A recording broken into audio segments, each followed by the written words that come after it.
conversatorio, tener una discusión de este tema tan relevante que es la movilidad sostenible, ¿cierto?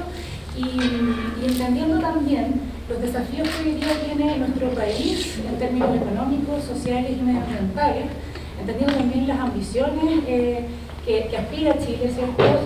Con la actualización de su NDC, con las políticas públicas que hoy día existen y también con la ley marco de cambio climático.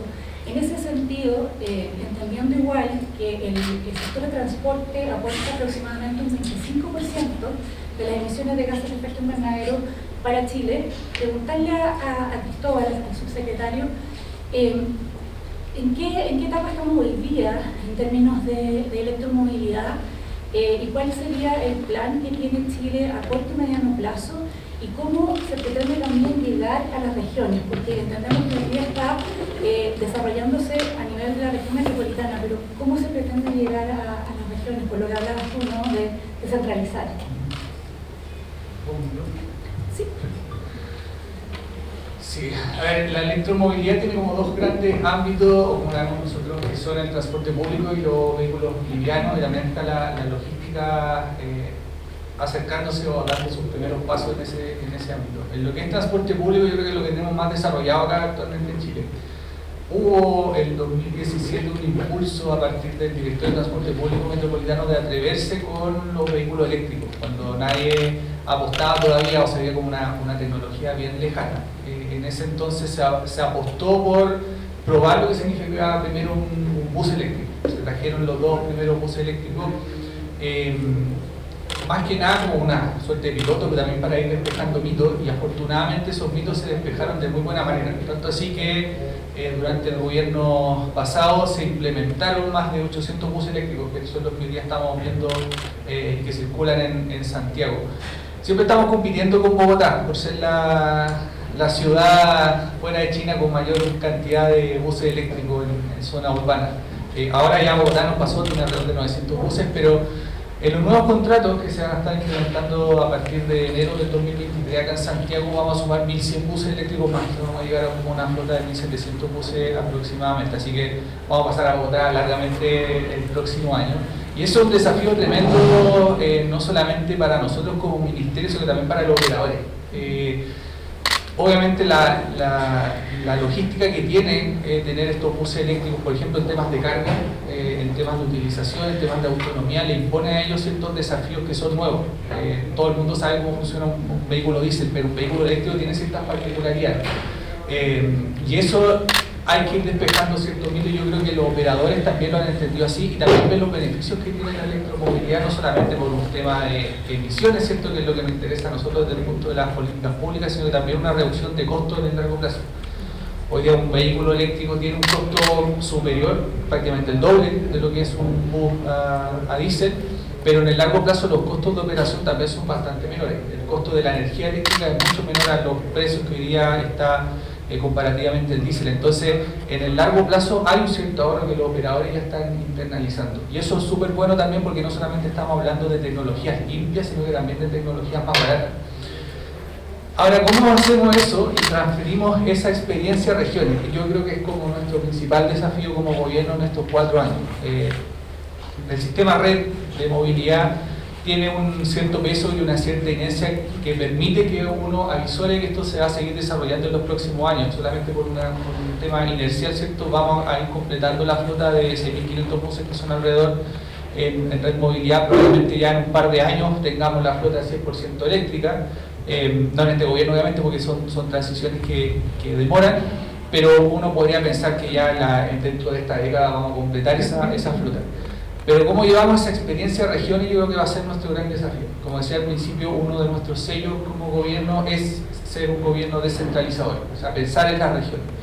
Y eso lo ha dicho explícitamente como mandato el presidente Boric, que tenemos que pensar en regiones y en particular en este ministerio pensar en transporte público. Y esa va a ser nuestra primera prioridad. Dentro de estos 4 ejes que les mencionaba antes, el transporte público va a ser nuestro principal desafío. Hoy día en regiones tenemos 0 buses eléctricos funcionando. Esa es la realidad.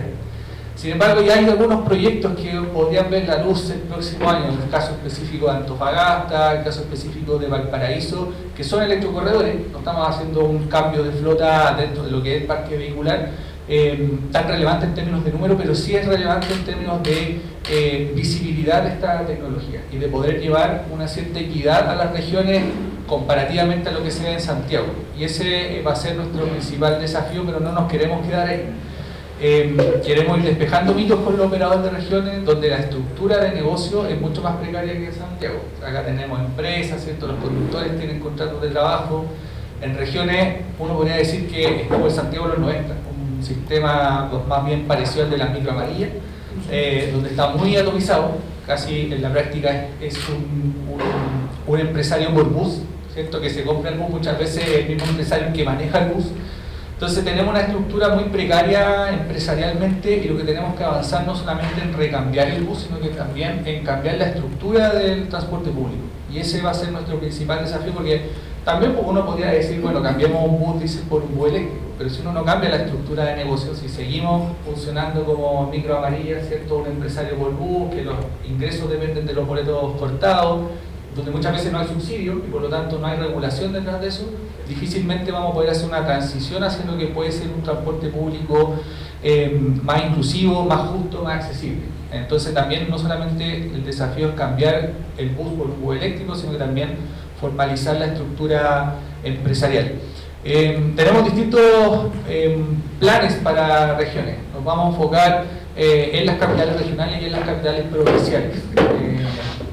No en un 100% el recambio de la flota por buses eléctricos, pero sí en mayor regulación que nos permite también gatillar esos cambios hacia buses eléctricos. Y así donde hay diferentes planes de buses eléctricos en distintas ciudades, bueno, Antofagasta y Valparaíso son los que están más avanzados, probablemente vayamos a ver ciertas novedades durante el próximo año.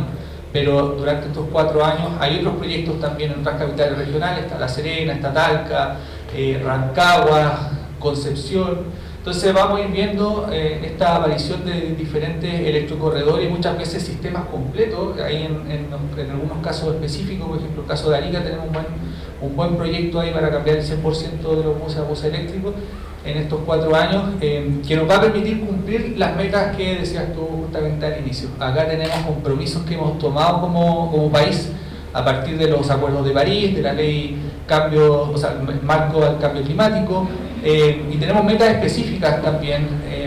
Una de esas que nos corresponde a nosotros abordarla es que al 2040 el 100% de los buses del transporte público urbano tienen que ser eléctricos. Si pensamos al 2040, quedan 12 o 13 años, la verdad es que no queda mucho tiempo. Perdón, quedan 15 o 16 años, la otra meta es para los vehículos livianos, donde también nos imponen los vehículos livianos al 2035 tener el 100% de las ventas eléctricas. Y ahí es donde me quiero pasar al otro ámbito de vehículos livianos, que yo creo que va mucho más atrás, porque ciertamente responde a otras condiciones más bien de mercado, no tanto de regulación como en el caso del transporte público, sino que cómo preparamos la cancha para que el mercado asuma esa condición. Y ahí es donde uno tiene que prepararse en distintos aspectos, porque en el caso de los vehículos livianos no solamente es el recambio del vehículo, que uno lo podría abordar con distintas medidas de incentivo, pero también tiene que ver con la red de carga. Y ahí es donde nos estamos quedando un poco atrás, porque la red de carga eléctrica todavía no está preparada. O sea, ¿cómo hacemos que los equipos de carga, por ejemplo, en domicilios, en los hogares, también vaya aparejado con el vehículo eléctrico?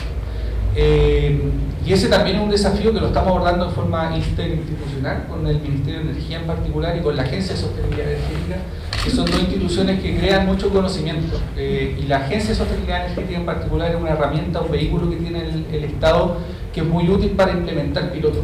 Ahí es donde nacen, por ejemplo, los pilotos de bitaxi eléctrico, ¿cierto? Que nos va a permitir recambiar taxis colectivos y taxis básicos por vehículos eléctricos, pero también aprender de qué significa eso, cómo instalar una red de carga en un domicilio, qué significa eso en términos de la red eléctrica, la red de transmisión, distribución, ir despejando mitos, finalmente. Eso es lo que uno quiere en estos años al menos, de tal manera de aprender en ese aspecto de cómo significa la transición hacia la electromovilidad. Y el último que tiene que ver con logística, lo hablamos antes con Julio, ahí está mucho más abierto. En el tema de la logística, la electromovilidad es un poquito más difuso desde mi punto de vista, porque las baterías son un tema en el transporte de carga. O sea, el peso de las baterías hay que considerarlo. Cuando estamos hablando de transporte de carga, ya el mismo peso involucra una cierta disminución de la capacidad de carga que pueden tener los vehículos de carga pesada sobre todo. Y ahí el escenario está mucho más abierto, uno podría avanzar en electromovilidad, pero también está el tema del hidrógeno verde, donde hoy día estamos justamente como gobierno reformulando o actualizando la estrategia de hidrógeno verde. Hay un potencial ahí como país de producir hidrógeno verde y de exportar el hidrógeno verde. Pero también en temas de tecnología, ahí se ve que hay un espacio donde las tecnologías van a convivir y no está tan claro hacia dónde moverse. Yo creo que en el transporte público es súper claro que vamos a ir hacia la electromovilidad, en vehículos livianos también probablemente, pero en el transporte de carga está mucho más abierto. Y ahí nuestro objetivo en este caso no es direccionar la política, sino que empezar a crear ciertas condiciones para ir también probando qué significa cada tecnología. Vamos a estar en una etapa todavía de pilotaje. Por ejemplo, hace poco con Conecta Logística, con una fundación que nació al alero del Ministerio de Transporte, estuvimos lanzando un piloto de camiones eléctricos en la región del Biobío, que les va a permitir a las empresas probar por un mes lo que significa un camión eléctrico. Son 3 camiones y un furgón, para ir despejando mitos también. Pero también tenemos otros pilotos, por ejemplo con EFE, de un tren de hidrógeno verde, ¿cierto? Camiones también vamos a tener en los próximos meses. Entonces yo creo que el transporte de carga está mucho más abierto, no es tan claro hacia qué tecnología nos vamos a mover, y más bien nuestro objetivo es ir probando ciertas cosas de tal manera de que estas tecnologías van a convivir durante un tiempo. La historia dirá hacia dónde finalmente vamos a decantar en el transporte de carga, pero en el transporte de público y los vehículos livianos yo creo que es mucho más claro que vamos a avanzar hacia la electromovilidad. Perfecto, muchísimas gracias, Cristóbal. Bueno, pasaste por un montón de temas y a mí me gustaría detenerme en algunas de las palabras que usaste, que fue equidad, fue disminuir las emisiones de gases de efecto invernadero y también disminuir costos. Eso tiene que ver con la calidad de vida. Y acá me quería pasar a Beatriz a preguntarle, en términos concretos, en movilidad sostenible, ¿qué rol tiene la accesibilidad? Y cómo esto podría mejorar, si se mejora, ¿cierto?, la accesibilidad, la calidad de vida de las personas. Bueno, yo creo que es una pregunta muy interesante y creo que está muy en el contexto de lo que hoy día necesitamos para mejorar la calidad de vida de nuestras ciudades. El tema de la accesibilidad se puede resolver de distintas maneras. Me parece que es muy interesante lo que el subsecretario ha comentado anteriormente, de buscar estrategias que están vinculadas al uso de nuevas tecnologías para poder satisfacer ciertas demandas y también para poder innovar. Yo creo que es súper importante poder innovar en ciertos procesos. Me gusta mucho que haya ocupado la palabra pilotaje de ciertas alternativas, como justamente para entender cómo funcionaría en ciertos escenarios diversos decisiones que tienen que ver con la movilidad. Creo que a eso añadiría también el desafío de no solamente las transiciones sociotecnológicas, sino también las socioecológicas.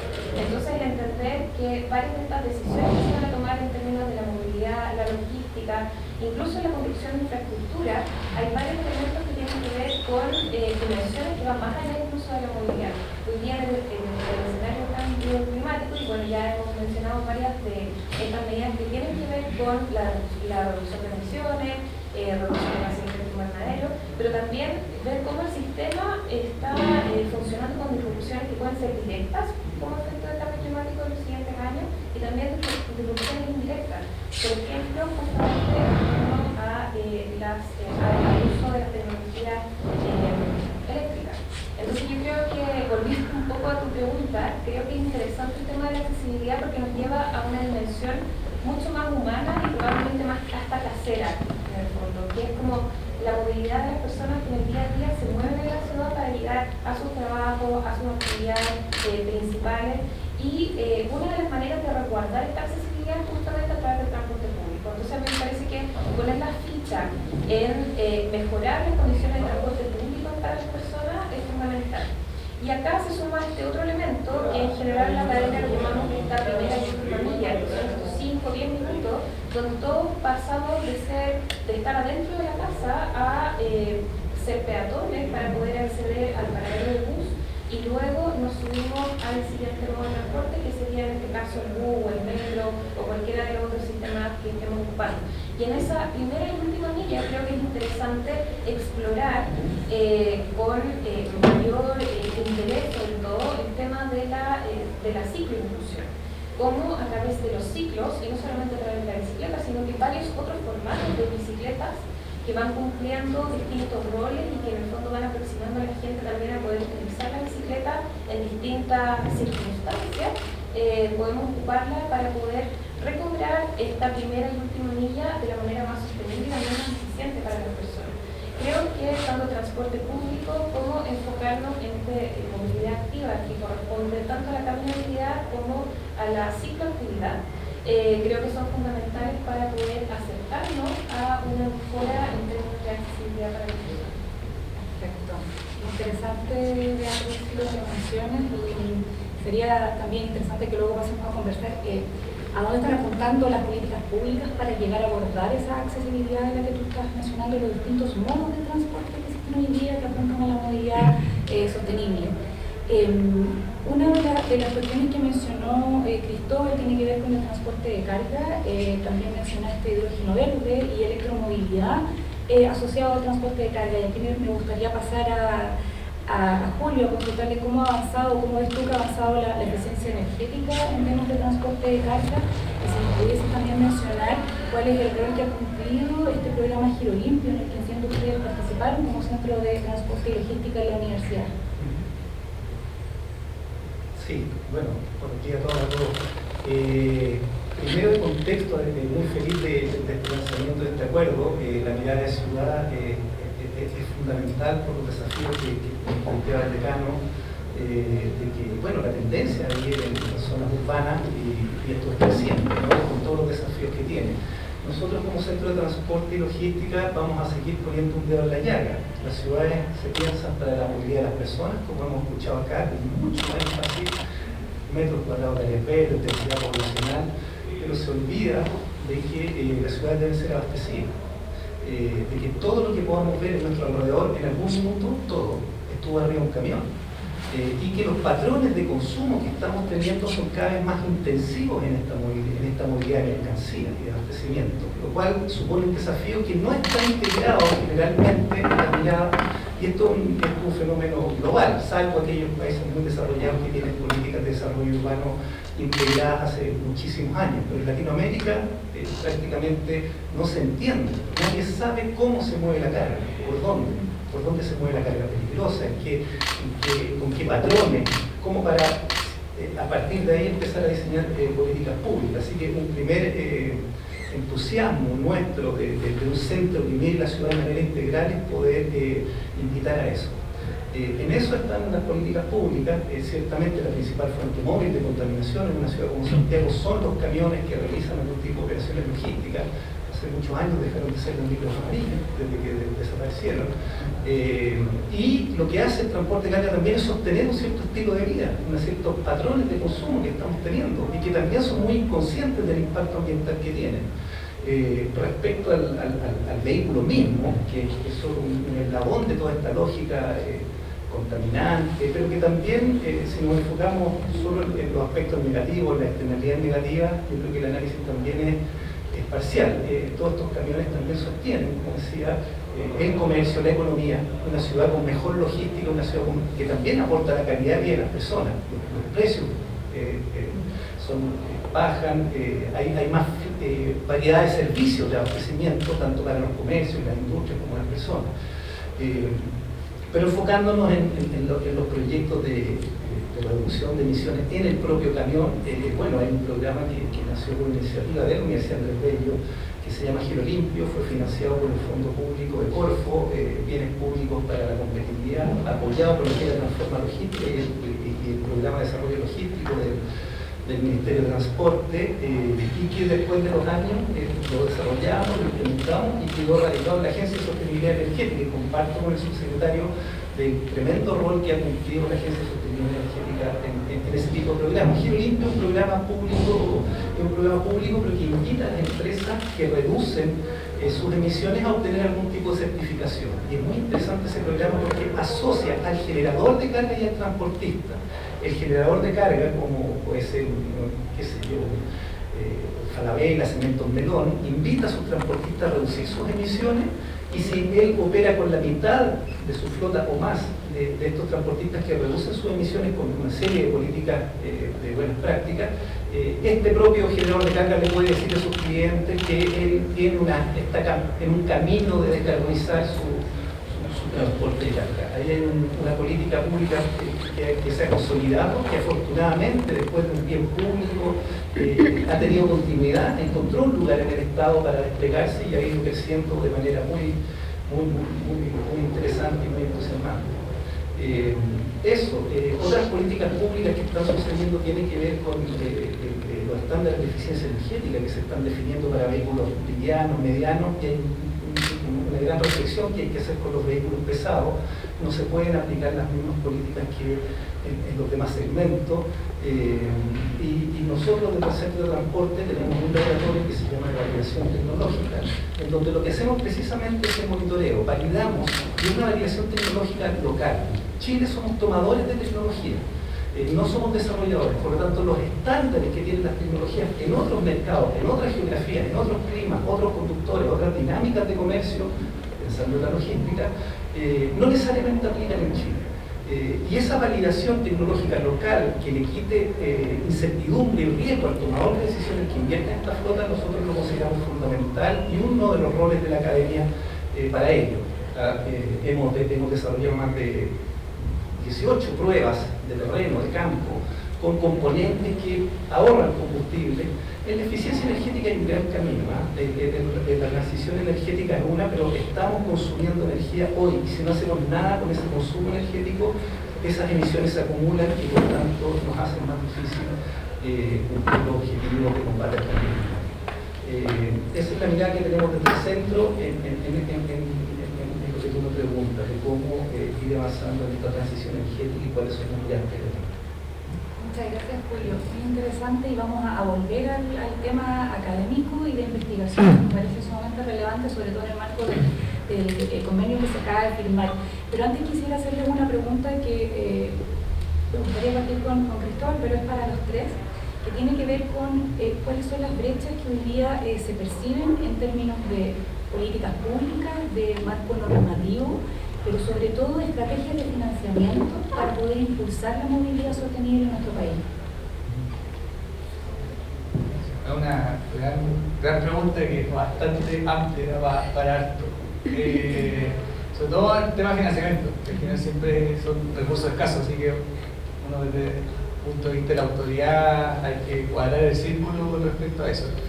Yo diría que las brechas son varias. Una, con lo que tiene que ver con el transporte público, es regulación. Como decía al principio, si solamente cambiamos el vehículo por un vehículo eléctrico o un bus eléctrico, vamos efectivamente a disminuir las emisiones, pero no vamos a estar apuntando a la calidad de servicio. O sea, uno puede tener un bus nuevo, ¿cierto?, mucho más limpio, y probablemente tiene un cierto estándar, pero si el bus está pasando cada media hora o no pasa definitivamente, vamos a tener un problema.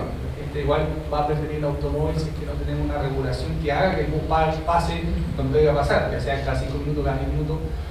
Para eso es justamente la regulación, y para eso necesitamos subsidios, donde uno entra con el financiamiento, porque sabemos que el transporte público no se financia solamente con los ingresos. De otra manera tendríamos una tarifa muy alta que no sería accesible, y no apuntaría a un objetivo social que tiene el transporte público, que es proveer de movilidad y conectividad a zonas urbanas. Y obviamente el subsidio siempre es escaso. Yo diría que tenemos que, como país, sentarnos a discutir cuál es el nivel de calidad de servicio que tiene un transporte público. Hoy día en Santiago yo creo que tenemos una calidad de servicio que, a pesar de todos los problemas que tiene el sistema red, y que obviamente lo estamos abordando, es un sistema suficientemente maduro que funciona, y que funciona relativamente bien. Si uno se va a otras ciudades, Valparaíso, si es más lejos, que está a casi una hora y media, Santiago no está tan lejos, tenemos un sistema muy arcaico que todavía funciona como el 90. Y eso pasa por no tener financiamiento en temas de subsidio. El transporte público no funciona si no tiene un subsidio asociado. Entonces, acá tenemos un desafío bien grande, que es sentarnos a conversar como país, como sociedad, y obviamente esa discusión se va a dar donde tiene que darse, que en el Congreso. ¿Cuál es el nivel de calidad de servicio que queremos apuntar en el transporte público? ¿Cuál es el subsidio requerido para eso?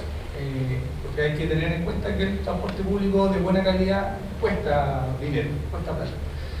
Y por otro lado tenemos el tema de la infraestructura. Pasa exactamente lo mismo. Si tenemos un buen servicio, incluso regulado, de transporte público, si no tenemos infraestructura dedicada a sociedad, y esto también vale para la bicicleta o para la movilidad activa, si no tenemos buenas aceras, si no tenemos buenas ciclovías, o simplemente calles en buen estado, que no tengan hoyo de partida, y que tengamos una velocidad suficientemente humana para poder andar en bicicleta, difícilmente vamos a poder apuntar a movilidad activa, ya sea caminata o bicicleta. Entonces, para tener buenos sistemas de movilidad que sean sustentables, también tiene que tener buena infraestructura. Tanto priorización en transporte público, ya sea pistas solo bus, corredores, pero también buenas ciclovías, buenas aceras, o simplemente regular con algunos aspectos de diseño vial. Y ahí es donde también estamos flaqueando como a nivel país. Yo creo que el discurso ha ido cambiando en todo caso en los últimos años. Y lo veo con bastante optimismo. Cuando hablamos de esto, yo vengo de la ingeniería de transporte, así que he hablado de transporte casi toda mi vida profesional. Cuando hablamos de esto, no sé, hace 8 años atrás, era difícil hacer entender a la gente que el transporte público era una forma más eficiente de moverse y que por lo tanto teníamos que priorizarlo. O sea, todo el mundo decía, ¿para qué van a hacer corredores? ¿Para qué van a hacer pistas solo bus cuando nos van a quitar una pista a los autos? Y yo creo que ese discurso ha ido cambiando, y lo vemos no solamente acá en la capital. Yo, como me desplazo en muchas partes del país y hacemos muchos conversatorios, porque una de las cosas también que queremos hacer en este gobierno es escuchar a las comunidades, la gente yo creo que ha entendido el valor que tiene la priorización del transporte público. Y ellos mismos piden más priorización, piden, por ejemplo, política de estacionamiento, no lo piden de esa manera, sino que nos dicen, oye, ¿por qué no sacan una pista de estacionamiento? Y es como obvio que hay que hacerlo. Si una pista de estacionamiento inmediatamente libera una pista más, incluso para los vehículos livianos. Entonces, yo creo que ese discurso ha ido cambiando a nivel de comunidad, a nivel de ciudad. Ya no solamente es un discurso que proviene de las autoridades, sino que ha ido cambiando. No digo que en un 100%, porque efectivamente es difícil, es una transición que no va a ser de la noche a la mañana, pero esa concepción de eficiencia y de priorizar ciertos modos por sobre otros, y somos mucho más inclusivos, yo creo que ha ido cambiando ya y ha ido permeando. Nuestro desafío obviamente es seguir que ese discurso siga permeando, pero también ponerle financiamiento a eso. Alguien dice que las prioridades están puestas donde uno pone el financiamiento, y eso es súper verdad, muy verdad. Donde ponemos financiamiento vamos a poner las prioridades, y por eso nuestro lineamiento del ministerio tiene que ver con transporte público, tiene que ver con movilidad activa, y ahí es donde vamos a poner las lucas en estos 4 años. Y también hay distintos esquemas que uno puede echar mano, por ejemplo, con financiamiento internacional. O sea, están los bancos multilaterales, por ejemplo, el BID, que nos colabora harto. Nosotros tenemos varios proyectos con ellos, en particular en transporte público estamos trabajando fuertemente la mano con ellos. Algo que tenemos dentro de nuestro programa, que es el transporte doble cero, que por un lado tiene tecnología cero emisiones, tecnología limpia con vehículo eléctrico, pero también cero tarifas, que es una suerte de piloto, de experimento que queremos hacer. Lo tenemos en nuestro programa en 3 o 4 ciudades intermedias, y el mismo está colaborando fuertemente en eso. Hay distintos financiamientos. Banco Mundial también nos ha colaborado en algún sentido, agencias de cooperación, por ejemplo la GIZ, con la que hemos trabajado también durante el último año, que es la agencia de cooperación alemana. Con ellos hicimos la estrategia de movilidad sostenible, por ejemplo, ya que ya tenemos una estrategia que nos guía por los próximos 30 años de cómo debería ser nuestra política de movilidad sostenible. La hicimos gracias a la ayuda y la colaboración de la GIZ. Entonces, hay distintos tipos de financiamiento donde uno puede salir a buscar, no solamente con financiamiento estatal, sino que también financiamiento multilateral, y por otro lado también está el sector privado. Y ahí es donde yo creo que tenemos nuestras mayores flaquezas, porque no hay mucha colaboración en términos de inversión entre el sector privado y el sector público en materia de transporte, salvo cuando hacemos regulaciones de transporte público. Yo creo que ahí hay un espacio donde podemos seguir trabajando y seguir profundizando. Por eso menciono el trabajo que hace la Agencia de Sostenibilidad Energética. Para nosotros es un referente de cómo ellos han logrado este ecosistema entre el sector privado y el sector público. Lo mismo con Conecta Logística, que ahora ya es una fundación. Fue un programa que nació al alero de Corfo, entre Corfo y el Ministerio de Transporte, pero ahora ya es una fundación, y que también su objetivo es no solamente conectar a estos diferentes actores, sino que de forma colaborativa. Y ahí está la academia, está el sector privado, está el sector público. Nosotros como Ministerio de Transporte también nos sentimos parte de eso. Así que hay diferentes condiciones donde uno puede ir trabajando, pero ciertamente es bien desafiante ir juntando todas estas piezas. Y nuestro desafío como gobierno y como autoridades es justamente ir creando las condiciones, como son las reglas de la cancha, para que estos actores se vayan moviendo. Así que en eso vamos a estar trabajando en este año y medio, ya no quedan 4, quedan 3 años y medio, ¿no? Así que vamos a seguir trabajando en este gobierno. Gracias, Cristóbal. Qué interesante lo que nos mencionas, sobre todo en temáticas de cooperación internacional. Creo que ahí Chile se ha estado a la vanguardia en recibir fondos multilaterales, fondos climáticos, que nos han ayudado a avanzar en varios aspectos en términos de eficiencia energética, también en electromovilidad, ¿cierto? La estrategia, tenemos ahora una estrategia de electromovilidad. Me gustaría de la misma pregunta pasar a Beatriz, en algo que mencionaste que tiene que ver cómo hacemos esta alianza y esta cooperación público-privada, pero también incorporando a la academia, porque hoy día está firmado este acuerdo entre el Ministerio de Transporte, ¿cierto? y la Universidad de Bello y Ciudad. ¿Cómo incorporamos, Beatriz, al sector privado? Para que también sea parte, la tercera parte, ¿cierto? Que tal vez está un poco más faltante en este acuerdo, en esta colaboración, para sacar adelante la movilidad sostenible. Sí, me parece que es un bonito desafío en todo caso, poder juntar a los actores que de alguna manera se ven impactados en distintas dimensiones por las decisiones de movilidad que toman las personas. Algo que justo está reflexionando mientras Cristóbal hablaba sobre el transporte público, que de hecho es cuando mencionamos la importancia de hablar de género, por ejemplo, tanto en la movilidad activa como en el uso del transporte público, es donde más podemos, en el fondo, meter ahí la cuchara, porque sabemos que las mujeres son las que más toman el transporte público respecto al hombre, caminan más que los hombres y andan mucho más en bicicleta que los hombres. Entonces yo creo que parte del desafío, creo que es como, así como entendemos los desafíos de financiamiento, también es importante entender los desafíos de cómo ir entendiendo las maneras en que las personas toman estas decisiones y poder ir facilitando ciertos procesos.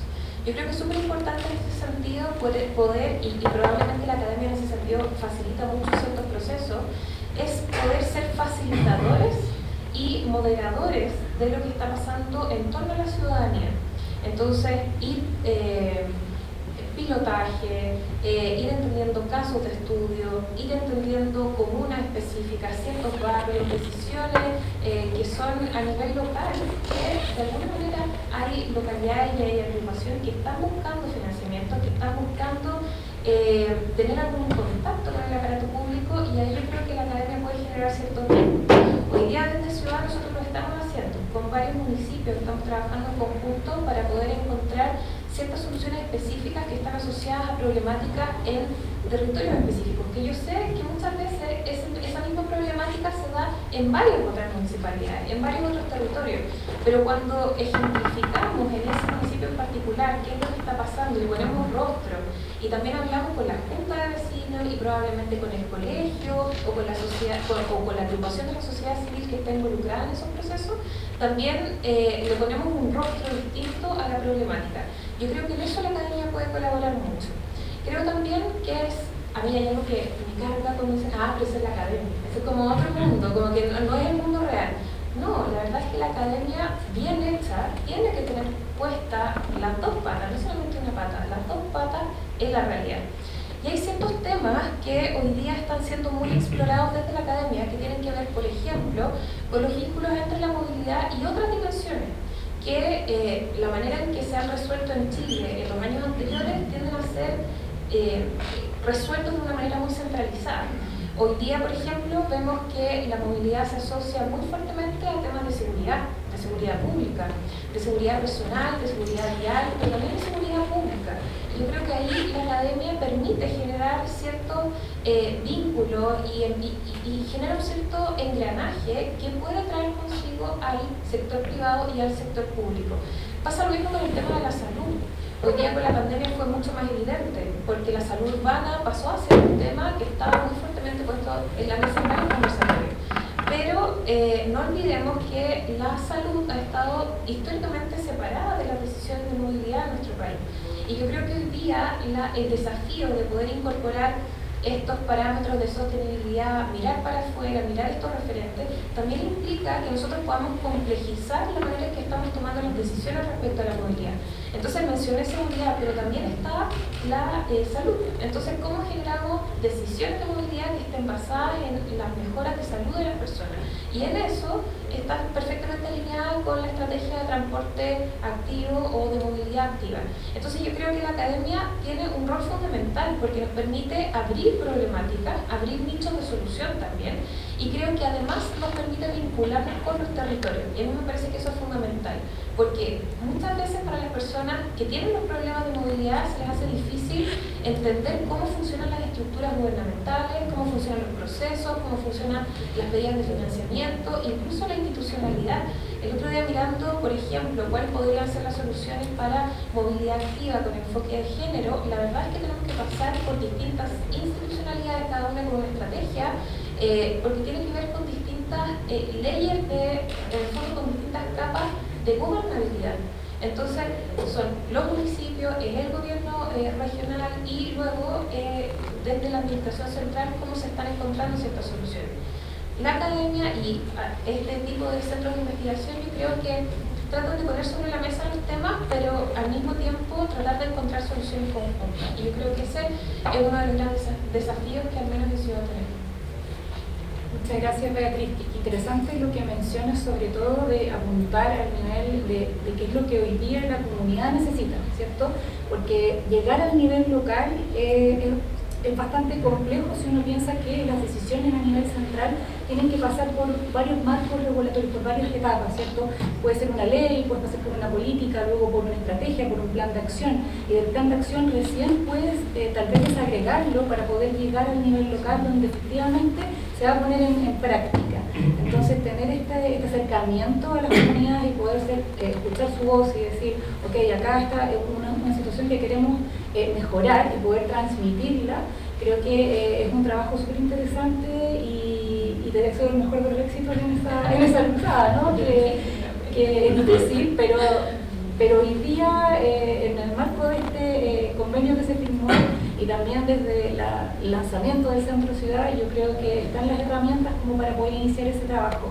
Y también, considerando que en la universidad tenemos varios otros centros, ¿cierto?, que pueden hacer sinergia y que te pueden complementar en el trabajo que estás buscando en el Centro Ciudad, como por ejemplo lo que está llevando el Centro de Transporte y Logística, y acá pasar a preguntarle a Julio, ¿cómo lo ves tú desde esa vereda del transporte y la logística, de lo que tiene que ver con transportar los bienes de consumo en nuestro país? ¿Cómo ha sido para ustedes el acercamiento con el sector privado y cómo ves tú que se pueden generar esas alianzas público-privadas y que la academia también se incorpore, pero tal vez desde el punto de vista más de la, no sé, investigación en el caso de ustedes? Sí. Quizás no la investigación tradicional, casi todo lo que hacemos nosotros tiene el foco de que ojalá tenga la formación en el mundo real. El vínculo con el sector privado para nosotros es fundamental, lo hemos desarrollado desde el comienzo. Por ejemplo, para poder comprender, yo creo que no existe ningún municipio ni ningún gestor de un territorio hoy que entienda cómo se mueve la carga en su territorio. No hay un abordaje ni metodológico ni nada. Históricamente se hacían las encuestas de origen destino, las mismas que por movilidad de personas, pero en la carga esos estudios van a la basura, imposible. No capturan la realidad, son costosos, salen a los 2 años de haber sido aplicados, el puesto el conductor. Metodológicamente ya está. Nosotros desde hace 6-7 años le pedimos al sector privado, porque mucha de la información para la toma de decisiones no está en el sector público. Hay un observatorio logístico, una iniciativa extraordinaria, pero que captura información del sector público. Gran parte de la movilidad de carga, la información importante está en el sector privado. Y pensando en la transformación digital, en lo que es la industria 4.0, la logística, la habilidad, la logística 4.0, el sector privado en el movimiento real tiene un sensor clave muy extendido que se llama GPS.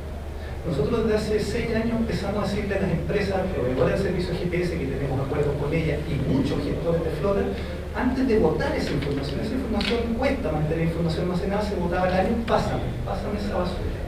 Nosotros llevamos 4 años monitoreando, partimos con 1000 vehículos, hoy desde hace unos 3-4 años tenemos la captura de 23.000 vehículos que solo hacen logística, algún tipo de operación de logística en la ciudad de Santiago. sabemos a qué velocidad circulan, por dónde circulan, dónde se detienen, qué pasa los lunes, qué pasa los viernes, qué pasa en febrero, qué pasa cuando llueve, qué pasa cuando hay manifestaciones sociales, qué pasó durante la pandemia. Por lo tanto, esa es una información que el sector privado no se va a pasar al sector público. Ahí hay una desconfianza estructural y aparte hay información sensible. Nosotros tenemos acuerdos de colaboración relevantes, pueden haber incluso infracciones, ¿no es cierto? Pueden haber horas de conexión, velocidades que son, pero con la academia y con los datos anonimizados y todo eso, y con el fin de generar evidencia, lo hemos hecho. Con eso surgieron observatorios de transporte urbano. Uno está hace algún tiempo en el Ministerio de Transporte, no pasó lo mismo que con Giro Limpio de poder desplegarlo. Ahora hay un proyecto de innovación para tratar de integrar más tecnología y poder desplegarlo.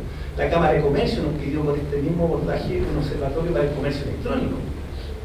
Estos observatorios se están desplegando en la región, hay en Lima, en Quito, en Montevideo, en Bogotá, con este abordaje. Y hoy el BID nos está financiando una evaluación de políticas públicas de logística urbana en 3 ciudades, Bogotá, Quito y Santiago, ciertas zonas claves que los propios tomadores de decisiones decidieron que querían ver. Entonces, y eso sin la concurrencia, incluso en Bogotá logramos convencer a los proveedores de GPS y logramos convencer a empresas que manejan grandes flotas que nos compartan esta información, lo mismo en Quito, y ahí hay una experiencia muy enriquecedora para poder actualizar un abordaje. En el futuro ningún tomador de decisiones territoriales va a poder no comprender su dinámica logística en su territorio. Compartimos la misma infraestructura, la carga que las personas, y por lo tanto, bueno, cosa de circular para ver lo que hace un camión detenido esperando que lo atiendan en el supermercado, en cualquiera de los barrios, o haciendo entrega. Así que ahí hay un tema. Pero yo quisiera también, dentro de los desafíos que tú preguntabas con las barreras, quiero también llevar la mirada un poco más atrás al ciudadano y al consumidor. A veces cuando somos consumidores y la dinámica del comercio electrónico que se desplegó con la pandemia, somos tremendamente exigentes y todo el ecosistema viene a respondernos y compite por darnos más y mejores servicios. Queremos entregas el mismo día, queremos entregas en 4 horas, compramos 4 productos, pero sabemos que vamos a devolver 2. Todo eso es tremendamente intensivo en emisiones, en congestión, en uso de infraestructura, y nos acostumbramos a eso, y el sector privado, los negocios, la economía, viene a responder a eso. Pero a veces, esta misma persona que es un consumidor exigente, somos ciudadanos, y queremos combatir el cambio climático, y que nos molestan los camiones, nos molesta la congestión, pero bueno, eso está respondiendo a tus patrones de consumo. ¿Cómo generamos evidencia para la población del impacto que tiene el estilo de vida que quiere sostener? Y cómo a partir de eso después empezamos a sostener estructuras, no sé, tarifarias, de precios, de incentivos o no, para realmente que quien pague esto se pague. Son campos que se abren a la hora de contar con información y de poder hacer análisis relevante al respecto. Y ahí viene nuestro desafío, cómo realmente a partir de la información se pone a disposición de una comunidad pública, privada, ciudadanía, para la toma de decisiones colectivas lo más posible.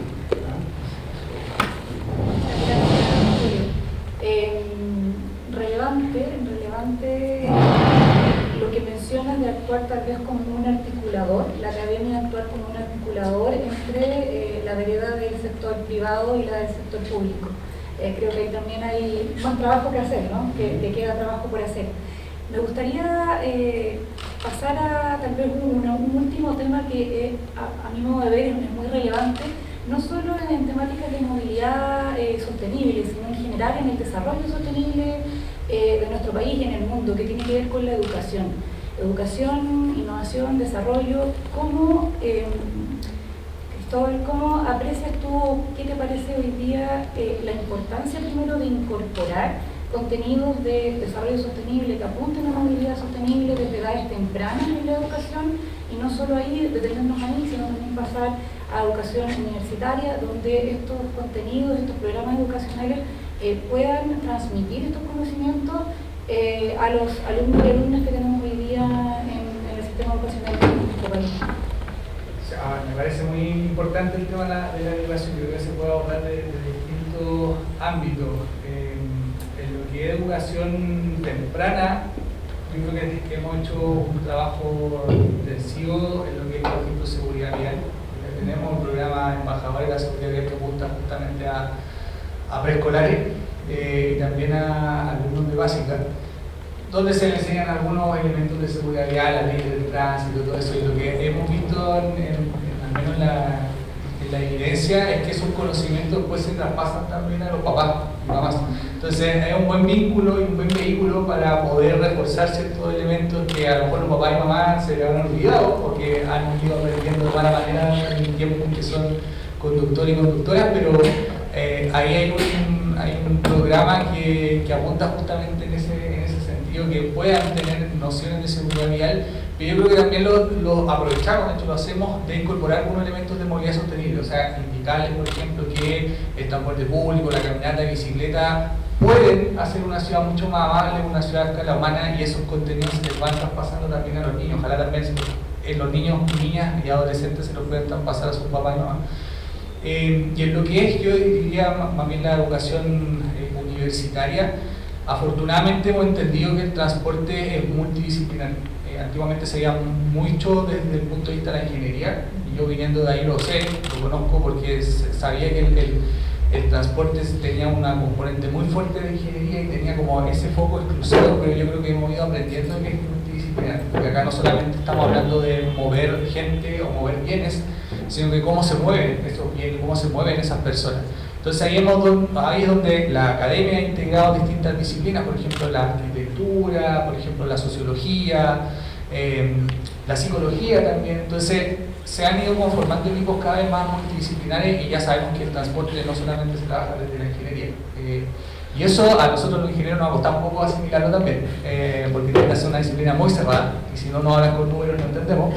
Pero yo creo que eso ha ido mutando también en el tiempo. Y yo esperaría que justamente estos convenios permitan gatillar eso dentro de las mismas universidades. Estos convenios son muy amplios, entonces dan y abarcan diferentes aspectos que a nosotros nos gustaría investigar. Por ejemplo, acá les decía el tema de género. Para nosotros es un tema importante, como uno de nuestros 4 pilares de gobierno y también en nuestro programa del ministerio, incorporar temas de género, cómo estamos planificando nuestros sistemas de movilidad o de transporte. Y eso no solamente se lo podemos dejar a la ingeniería, o sea, acá tiene que haber una componente de ramas de ciencias sociales que tienen esa componente y que piensen cómo es la componente de género en planificación, en infraestructura, etc. Así que yo esperaría que estos convenios justamente apunten en ese sentido dentro de las mismas universidades, que le saquen provecho, ojalá conformar equipos multidisciplinares para tener conocimiento desde distintos ángulos. Yo soy convencido de que los proyectos, en la medida en que incorporan diferentes miradas, son mejores proyectos, son proyectos mucho más robustos. Y a lo mejor nos vamos a demorar más tiempo, eso es claro. Nos vamos a demorar más tiempo discutiendo y sacando conclusiones, sacando lecciones, pero yo creo que hay que verlo más bien como una inversión para robustecer los proyectos en transporte más que un gasto o un tiempo perdido, ¿cierto? Como se ve muchas veces. Lo mismo ocurre con las participaciones ciudadanas involucradas en la comunidad. Yo creo que también hay que gastarse un tiempo ahí de tener una creación de los proyectos en conjunto con la ciudadanía, funciona exactamente de la misma manera. No verlo como un gasto, yo sé que involucra más tiempo y nos vamos a demorar, nos vamos a dar una vuelta más larga, pero finalmente vamos a tener proyectos que incorporen diferentes miradas y que finalmente van a robustecer lo que queremos hacer en movilidad y en transporte. Sí, bien interesante. Te voy a dar el paso a ti, Bea. Me parece súper relevante la forma como explicaba Cristóbal de cómo robustecer estos proyectos, ¿cierto?, en movilidad sostenible. Beatriz, ¿cómo fomentamos la creación de estos agentes de cambio? ¿Cómo lo hacemos? Ay, me encanta esta pregunta porque me encanta el ejemplo que te voy a dar. Hay, por ejemplo, un programa en el que he podido trabajar bien tangencialmente, y eso es algo que también me gustaría incorporarlo como desafío para el centro, que tiene que ver con mejorar la movilidad activa de niños. Entonces, así como está este programa para preescolares, lo mismo pero también para rutas seguras. Eso son experiencias internacionales que han dado mucho éxito, porque no solamente se enseña a los niños a andar en bicicleta en el fondo, o las reglas del tránsito, sino que también se hace todo un aparataje muy bonito y positivo en en los entornos urbanos de estos colegios. Entonces, por ejemplo, se cierran calles en los horarios donde van a ubicar a los niños al colegio por determinado tiempo, por 1 o 2 horas. Entonces se convierten en patios, donde los niños pueden salir a jugar. Es un lugar de encuentro entre los papás y los niños que están en ese colegio, y además hay un uso del espacio público que tiene otro significado. Eso es solamente un ejemplo, pero así como las rutas bacales existen acá en Chile y han sido liderados también por por un grupo de académicos que ha estado enfocado en el uso de la movilidad urbana sostenible, yo creo que también hay un desafío súper interesante de poder ir vinculando a estos agentes de cambio de futuro en los procesos de planificación. Entonces, así como los queremos incorporar a la movilidad activa, también incorporarlos en cómo estamos pensando nuestras ciudades, en términos de las áreas verdes, en términos de cómo nos movemos, de hacia dónde vamos a hacer las compras o hacia dónde vamos, no sé, al dentista en el caso de los niños. Hay una serie de imaginarios que son parte de la niñez, que hoy día cada vez están siendo más relevados, creo yo, al menos a nivel de la academia. Yo creo que eso sería un muy bonito desafío poder incorporar en adelante hacia la política pública. Gracias, Beatriz, qué interesante lo que planteas. Se me ocurren algunas ideas que podemos conversar después. Yo tengo que decir que me tengo que retirar ahora de otros compromisos, pero antes de irme quiero agradecer a la Universidad Andrés Bello por la invitación primero que nos hace a estar en este conversatorio, pero también con la colaboración. Ojalá le vamos a sacar el jugo al convenio, y para eso nuestro equipo de transporte público regional en particular, que son los que lideran esta iniciativa, pero el Ministerio completo está a disposición y la Subsecretaría también, con todos nuestros programas y divisiones, ya sea seguridad vial, en transporte público, ¿cierto?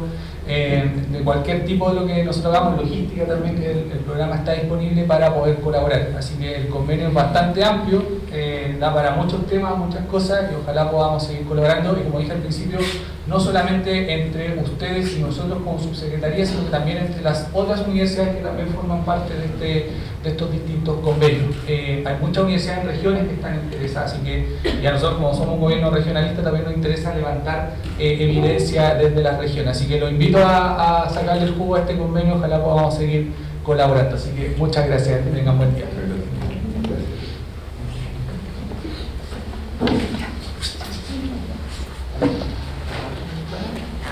Pedimos al subsecretario que el compromiso nos tuvo que dejar, así que vamos a ir cerrando ya la ronda de preguntas a nuestros panelistas. Nos quedó pendiente la edición de julio, que nos interesa bastante desde el punto de vista de cómo lo ha hecho el centro, que lleva mucho tiempo en la universidad, para incorporar a nuestros estudiantes en el desarrollo de esta movilidad sostenible. El mismo abordaje de uso de datos, comprender la logística, ese desafío, ese uso de datos, esa información única que nosotros tenemos, que somos capaces de también visualizarla en un territorio y obtener información. Estamos trabajando en transformar eso en una herramienta educativa concreta y práctica, que los ingenieros, con el desafío del desarrollo de la logística urbana, de la última milla, de la entrega de e-commerce, de todo eso, pero con datos reales. Tenemos datos de entrega, en qué horario hay más rechazo, tenemos todo, y a partir de eso generar algún tipo de herramienta educativa en base a hechos reales que pueden hacer aporte a la comunidad.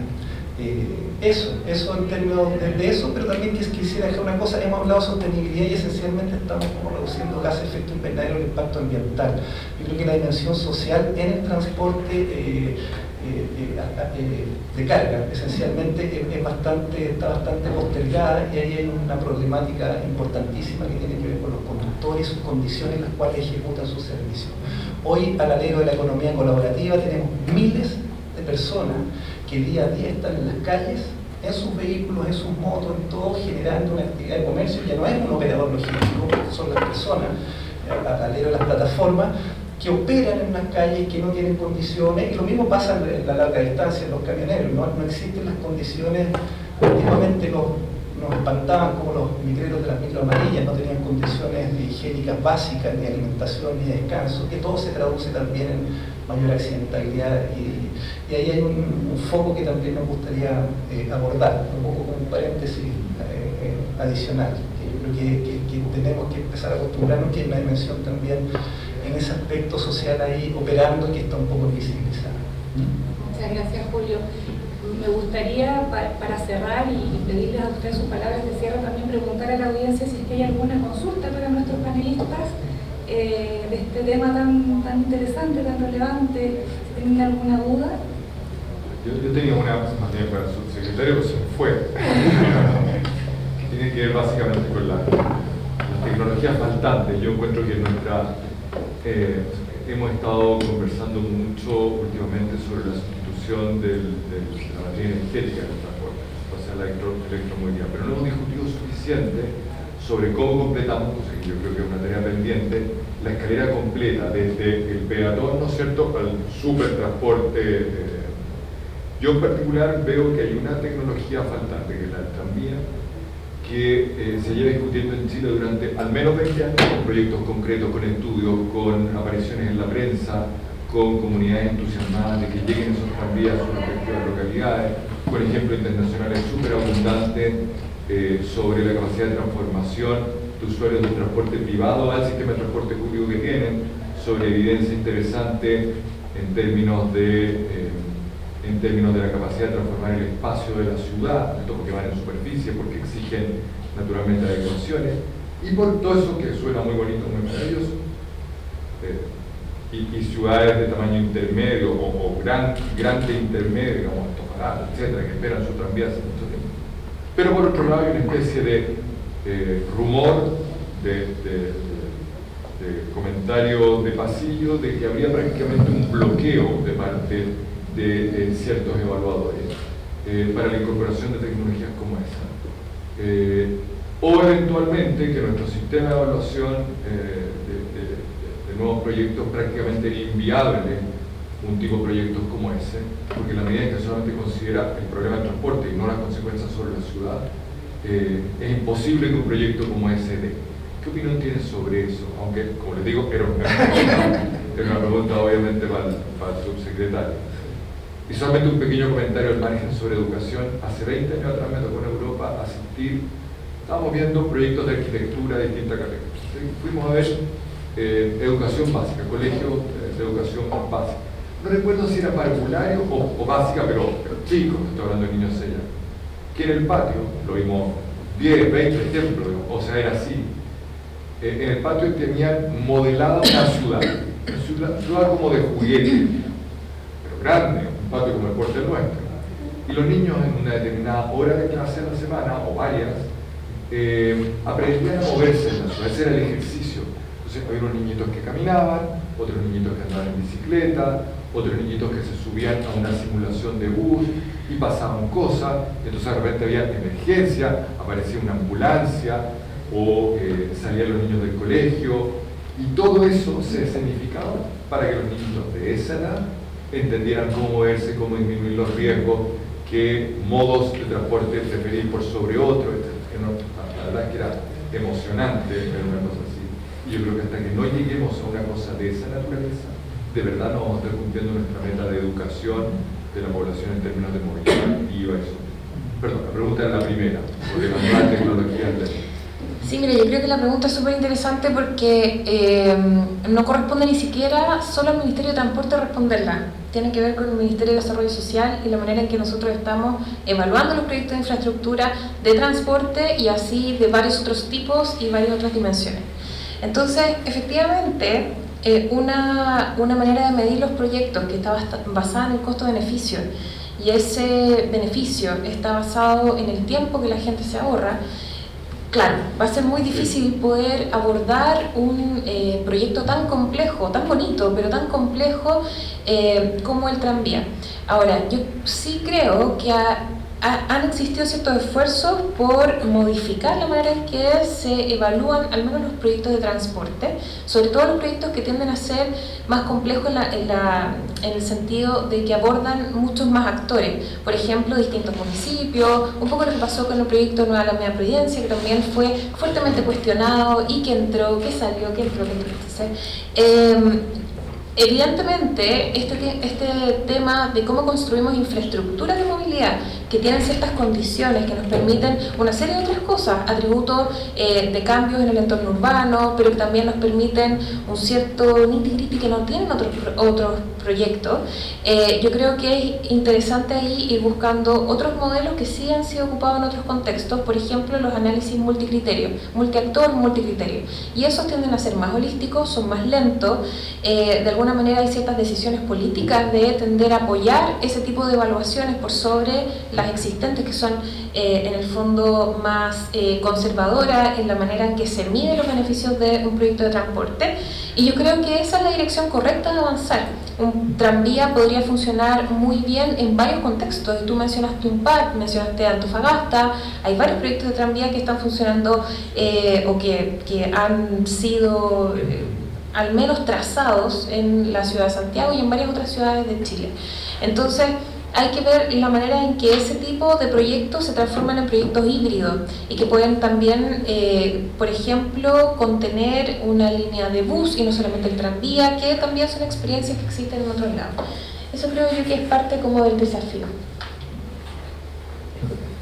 Yo creo que era mi tema, pero tiene que ver con lo mismo y habría sido bueno, porque bueno, este es un gobierno que se orientó hacia el tren, pensó en carga y pareciera que tiene que ver, y es una demanda histórica de todos. Nosotros en el Colegio Ingeniero también y en la Xochitlan siempre hemos estado impulsando el retomar el ferrocarril para ciertos tipos de carga en ciertas rutas. Yo creo que todo eso apunta a una mayor flexibilidad, a una mayor posibilidad de operaciones. Estamos en un mundo tan compulso que las sociedades que logran tener para la movilidad de personas, para la movilidad de carga, un pool más amplio de alternativas, de diversidad de combinaciones, termina dándole una mayor capacidad de reacción, una mayor apertura de servicios distintos. Lo mismo pasa en la carga y lo mismo pasa también en las fuentes energéticas para el movimiento. En el transporte de larga distancia, yo creo que el desafío de los operadores que llevan décadas con las manos en el diésel es poder gestionar diversas energías. El diésel, la electromovilidad, el GNL, el hidrógeno y las que vengan, porque cada una de ellas va a presentar beneficios en ciertos contextos y en cierto tipo de operaciones. Y eso implica capacitaciones, apertura, poder gestionar una mayor cantidad de tecnologías, como dices tú, las faltantes, y también de infraestructura. Y una cosa adicional, en el territorio, ya con datos, con sensores, con todo, podemos hacer un uso más inteligente de la infraestructura. Hay horas valle del transporte público que tiene ciertos corredores que quizás tecnológicamente pudieran darle velocidad, por ejemplo, a ciertos abastecimientos que se consideren críticos, y que también se traduzca en un mejor abastecimiento, de disminuir congestión en otros horarios, la gestión de los estacionamientos, una serie de cosas que tienen que ver ya con gestión a través de tecnologías del movimiento, una vez que los tengamos identificados o sensorizados. Yo creo que ahí hay otro desafío, nuevas tecnologías y un uso más inteligente de la infraestructura a partir de tecnologías. Muchas gracias, Julio. Muchas gracias también, Beatriz, por los comentarios respecto a esta pregunta, muy interesante. Soy de la misma opinión, me gustaría saber, pero es interesante preguntarle al subsecretario en qué estado está eso, ¿no? Se lo vamos a preguntar. ¿Cómo podemos mandar un video? Vamos a mandar un video, claro. Nada, me queda agradecer la participación, agradecer a Julio, a Beatriz, al subsecretario, por este conversatorio tan interesante. La movilidad sostenible es un tema que tenemos que llevar adelante, ¿cierto? Tiene muchas aristas, es multifactorial, entonces no solo aborda la ingeniería, como decía el subsecretario, sino muchos otros aspectos, y también nos lleva a preguntarnos cómo podemos formar agentes de cambio que nos ayuden a transitar hacia esa movilidad sostenible en nuestro país. Así que muchísimas gracias. Muchas gracias a ti por organizar el conversatorio. Muchas gracias, que estén muy bien.